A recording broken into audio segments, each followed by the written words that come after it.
नमस्कार, मैं कमलेश कबीर आपका एक बार फिर स्वागत करता हूँ इस नए एपिसोड में। आज के इस एपिसोड में हम बात करेंगे ए राजा, एक बहुत ही मक्कार, भ्रष्ट और चोर मंत्री रहा।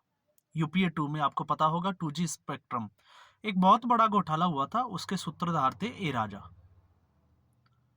अब उनकी पार्टी कौन सी है? उनकी पार्टी है डीएमके। डीएमके वही पार्टी है जिसमें अभी मुख्यमंत्री है करुणानिधि के बेटे एमके स्टालिन। और एमके स्टालिन के बेटे उदय स्टालिन, जिन्होंने आपको पता होगा सनातन की एक परिभाषा दी थी, जिसमें सनातन की जो तुलना थी वो किससे की थी वो आप सभी को पता होगा। डेंगू, मलेरिया और कोविड से जो है वो सनातन की उन्होंने तुलना कर दी थी। अब वैसे अगर हम देखें तो इसमें कोई बड़ी जो है अचंभा नहीं होना चाहिए कि डीएमके की फुल फॉर्म क्या है। तो डीएमके की फुल फॉर्म बता रहे थे एक्चुअल में, लेकिन लोग जो है उसको गलत ले गए। डीएमके की फुल फॉर्म थी डेंगू, मलेरिया और कोड कोस्ट। ये तीनों जो है वो डीएमके की फुल फॉर्म में आते हैं और वही फुल फॉर्म जो है वो उदयनिधि स्टालिन बता रहे थे। लेकिन ए राजा ए राजा जो है वो उदयनिधि स्टालिन से एक कदम आगे चले गए और एक कदम आगे जाते हुए उन्होंने सबसे पहले जो स्टेटमेंट दिया आपको सुनना चाहिए। हालांकि वो तमिल भाषा में है, लेकिन फिर भी मैं चाहूंगा कि आप लोग उसका सुने। और उसको हिंदी ट्रांसलेट बहुत सारे मीडिया चैनल्स पे उसका चल रहा है।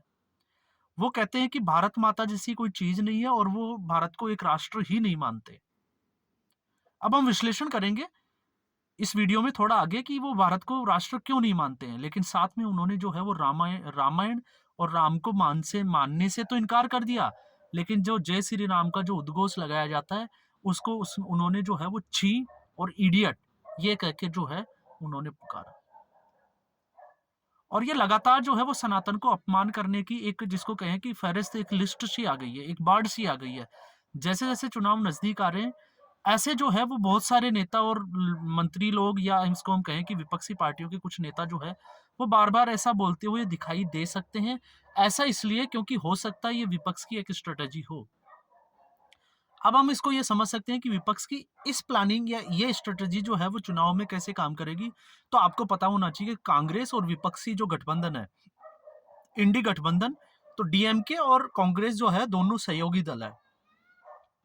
कांग्रेस इस वक्त सत्ता से बाहर है और सत्ता से बाहर होते हुए वो कुछ भी करने के लिए तैयार है। तो इस बार इन लोगों को पता है कि भारतीय जनता पार्टी को, नरेंद्र मोदी को जो है थर्ड टर्म से रोकना इनके बस की नहीं है।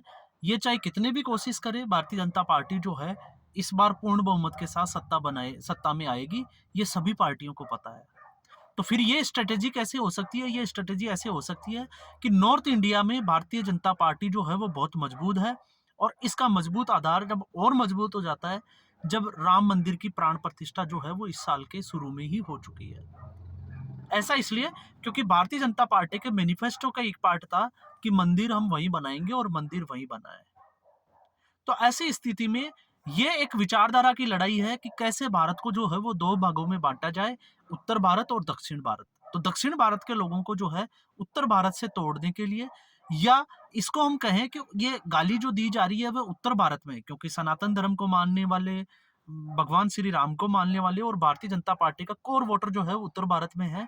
तो दक्षिण भारत में, और इससे जो है वो हो सकता है डीएमके को तमिलनाडु में इसका फायदा भी मिल जाए, क्योंकि ऐसा जो है वो पेरियार का जो क्षेत्र आता है जहाँ पेरियार का प्रभाव ज्यादा है, तो वहां पे हो सकता है ऐसी बातें करने से जो है वो इनको वोट जरूर मिल जाए। लेकिन ये लोग आपस में जो है वो मिलकर विपक्षी गठबंधन की ही मुसीबतें खड़ी कर रहे हैं। क्यों? क्योंकि हिंदुओं को ये जितना जो है हिंदुओं को गाली देंगे, सनातन को गाली देंगे, हिंदू वोट जो है वो एक तरफ जाएगा। और सबसे बड़ी बात यह है कि इनके स्टेटमेंट की वजह से हिंदू धर्म के लोग जो है वो अब जाग रहे हैं। तो ये जो है वो बीजेपी का जो किला है उसको और मजबूत कर रहे हैं।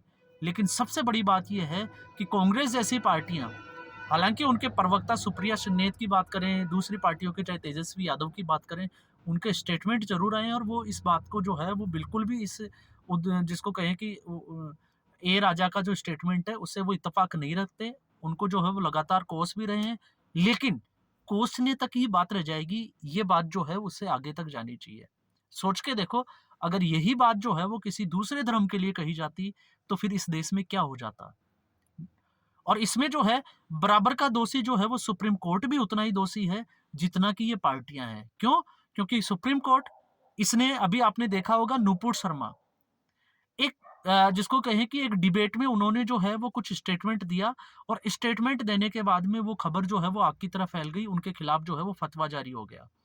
और सुप्रीम कोर्ट ने जो है वो सरकार को ये तक कह दिया कि ऐसी जो टिप्पणियां होती है, इनको जो है वो सरकार को स्वतः संज्ञान लेना चाहिए।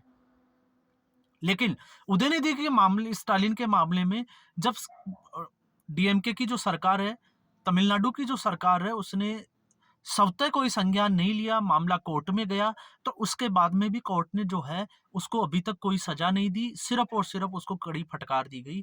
तो सुप्रीम कोर्ट का भी यहाँ पे अगर हम देखें, तो एक ही जैसे मुकदमे में, क्योंकि ऐसे मुकदमे में जो है वो देशद्रोह से राजद्रोह तक की धाराएं लगनी चाहिए, यूएपीए की तक।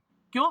क्योंकि ये लोग जो है वो हिंसा के लिए जो है वो उकसाना, इसको हम कह सकते हैं, देश को तोड़ने, क्योंकि धार्मिक जब टिप्पणी की जाती है, उसमें जब 2 धर्म, 2 कम्युनिटीज़ आपस में खड़ी हो जाती है, तो वो एक राष्ट्र को तोड़ने के बराबर मानी जाती है। तो ऐसी स्थिति में सुप्रीम कोर्ट जो है, वो एक ही जैसे मामले में अपनी 2 राय कैसे रख सकता है? ये एक जो है वो बड़ा सवाल है।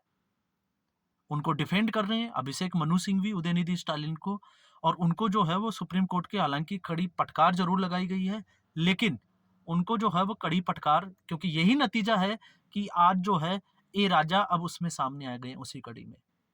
और अगर ऐसी स्थिति बनी रही, तो ये स्थिति आने वाले दिनों में और भयावह हो जाएगी। और सबसे बड़ी बात ये है कि फिर भी ये कहा जाता है कि हिंदू धर्म जो है वो सहनशील है। और सहनशीलता की आप परिभाषा देखिए कि 500 साल से हिंदू धर्म इतना सहनशील था कि अपनी ही धरती के ऊपर जब उनके राम के मंदिर को तोड़ा गया, वहां पे मस्जिद बना दी गई, और उसकी लड़ाई जो है वो हिंदू धर्म कोर्ट में लड़ रहा है, अपनी जगह पाने के लिए कोर्ट में लड़ाई लड़ रहा है। और जब 500 साल, 550 साल के बाद में अगर हिंदू धर्म का वो मंदिर बन के तैयार हो जाता है, तो फिर ऐसी जो ताकतें हैं, वो इसको वापस से जो है, जिसको हम कहें कि देश को बांटने की राजनीति कर रही है। ये जो है उत्तर को भारत से तोड़ने की, और यहाँ तक डीएमके पार्टी जो है वो दक्षिण भारत को एक अलग देश बनाने तक की बात जो है वो उठाने लग गई है। तो आप अंदाजा लगाइए कि हमारे देश की राजनीति जो है वो किस स्तर तक गिरेगी। और इन सभी पार्टियों की जो सहयोगी पार्टी है, आपको पता होगा, कांग्रेस पार्टी, राहुल गांधी, उन्होंने भी एक ऐसा स्टेटमेंट दिया है कि मोबाइल देखो, जय श्री राम का नारा लगाओ और भूखे मर जाओ। तो क्या मोबाइल देखने से और जय श्री राम का नारा लगाने से कोई भूखा मरता है? ये जो राहुल गांधी का ज्ञान है वो बांट रहे हैं। राम मंदिर में राम काल्पनिक है, ये कांग्रेस का एक, जिसको कहें कि आपको पता होगा, यूपीए 2 में इन्होंने हल्फनामा दिया था सुप्रीम कोर्ट में राम सेतु को तोड़ने के लिए। तो ये भी वही बात करते थे जो आज डीएमके कर रही है, कि राम जो है वो काल्पनिक है। और आप एक चीज और देखिए कि उसके बाद में जब राम मंदिर का प्राण प्रतिष्ठा समारोह होता है, तो उसके प्राण प्रतिष्ठा समारोह से ये पार्टियां दूरियां बनाती है। लेकिन आज वही राहुल गांधी जो है, आपको पता होगा, खबर आ रही है कि वो महाकालेश्वर मंदिर में जो है वो माथा टेकने गए। अब वो एक, जिसको कहें कि एक नकली हिंदू का चोला पहन के लगातार अपने आप को ये दिखाने की कोशिश कर रहे हैं कि वो जो है वो हिंदू है। लेकिन हिंदू कहाँ से हैं, ये आप सभी को पता होगा। जब भारत जोड़ो यात्रा होती है, तो दक्षिण भारत में वो एक पादरी से मिलते हैं, जिनको भारत की मिट्टी के ऊपर पैर रखने से भी घृणा होती है। उनकी मदर, आपको पता होगा। और आप एक चीज और देखिए कि यही जो है कांग्रेस पार्टी के आईटी सेल, सोशल मीडिया पे आप जाके देख सकते हैं कि ये किस तरह की जो टिप्पणियां हैं वो प्रधानमंत्री नरेंद्र मोदी पे, और प्रधानमंत्री नरेंद्र मोदी की आलोचना करें, उनके ऊपर टिप्पणियां करें, इसमें किसी को प्रॉब्लम जो है वो होनी भी नहीं चाहिए। लेकिन बात जो है उससे आगे चली जाती है, जब वही प्रधानमंत्री नरेंद्र मोदी जो है वो द्वारका दर्शन के लिए पानी में जाते हैं, तो फिर उनके जो है वो मीम्स बनाए जाते हैं, उनको लगातार टारगेट किया जाता है। तो ये टारगेट जो है वो प्रधानमंत्री मोदी को नहीं, ये सनातन धर्म को टारगेट किया जाता है। और फिर भी हम लोग जो है, हो सकता है इस वीडियो के बनाने के बाद में कुछ कम्युनिटी के और कुछ ऐसे लोग आएंगे जो मेरे खिलाफ भी जो है वो कमेंट करें। लेकिन सबसे बड़ी बात यह है कि हम हिंदू धर्म और सनातन के जो लोग हैं, अनुयायी है, जो सनातन को मानते हैं, जो सनातन में विश्वास करते हैं, पूजा पाठ और पाखंड की हम यहाँ पे बात नहीं कर रहे। लेकिन भगवान श्री राम जो है वो सभी के आराध्य हैं। अगर उनके खिलाफ या कृष्ण भगवान के खिलाफ कोई अगर टिप्पणी करता है, या मैं कहता हूँ कि किसी भी धर्म के खिलाफ टिप्पणी करता है, तो इन लोगों को जो है, मेरे ख्याल से उन्हीं की भाषा में जो ये लोग मीम्स बनाते हैं, कमेंट्स बनाते हैं, हम लोगों का भी ये दायित्व बनता है कि इन लोगों को उसी भाषा में जवाब दें। और अगर इनको इस भाषा में जवाब नहीं दिया जाएगा, तो ये जो ताकतें हैं, ये फलती फूलती जाएगी। और वैसे भी अगर हम देखें, तो दक्षिण भारत में वामपंथ एक बहुत बड़ा चेहरा है और कुछ मीडिया पत्रकार रवीश जैसे, अभिसार शर्मा जैसे लोग जो है, जो मोदी की कोई पॉपुलैरिटी होती है, अंबानी की शादी होती है, तो वो रोना-रोना विलाप जो है वो सारा स्टार्ट कर देते हैं। क्या ऐसे लोगों पे भी वीडियो बनाएँगे जो इस तरह की टिप्पणी करते हैं? क्योंकि उदयनिधि स्टालिन पे हमने तो नहीं देखी कि इन लोगों ने कोई जो है वो वीडियो बनाया होगा, या संदेश खाली जैसे मुद्दे पे इन लोगों ने वीडियो बनाया होगा, वो भी हमने नहीं देखा। लेकिन मणिपुर जैसी घटनाओं पे ये लोग जो है, और इनका सिर्फ एक ही टारगेट होता है, मोदी का विरोध करना। और मोदी के विरोध के साथ-साथ में ये आपके किसी आराध्य का, आपके किसी पूर्वज का भी अगर, और आपके राष्ट्र का भी अगर विरोध करें, तो फिर हम लोगों की सहनशीलता इतनी है कि हम सहन करते रहेंगे। ये हमारे जो है, जिसको हम कहें कि डीएनए का एक पार्ट है। और ये लोग जो है उसकी परीक्षा ले रहे हैं कि ये लोग जो है वो कब तक सहन कर सकते हैं।